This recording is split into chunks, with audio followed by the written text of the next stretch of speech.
New calls in the Democratic Party for President Joe Biden to withdraw his bid for re-election.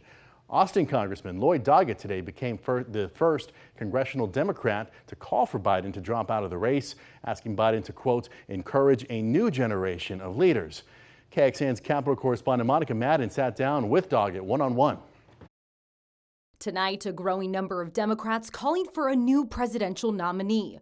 If we finally beat Medicare. After a worse than expected debate performance from the president last Thursday. I don't know what he said at the end of that sentence. I don't think he knows what he said either. Congressman Lloyd Doggett, 77 himself, became the first congressional Democrat to call for Biden to drop out on Tuesday. Is this about age? I don't believe there's an age that is too much or too little.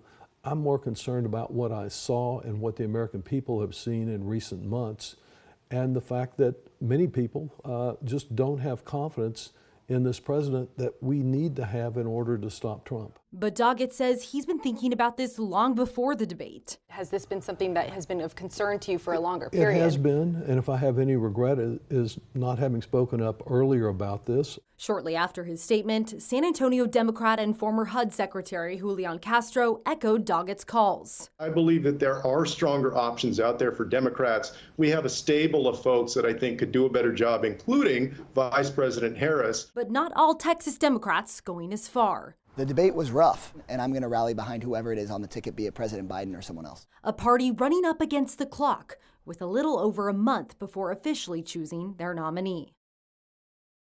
And that was Monica Madden reporting. A new CNN poll shows that other Democrats who might replace Biden still trail behind former President Trump. A hypothetical matchup between Vice President Kamala Harris and Trump shows Trump beating Harris 47-45. Trump also leads in higher margins in hypothetical matchups with Governor Gavin Newsom of California, Transportation Secretary Pete Buttigieg, and Michigan Governor Gretchen Whitmer.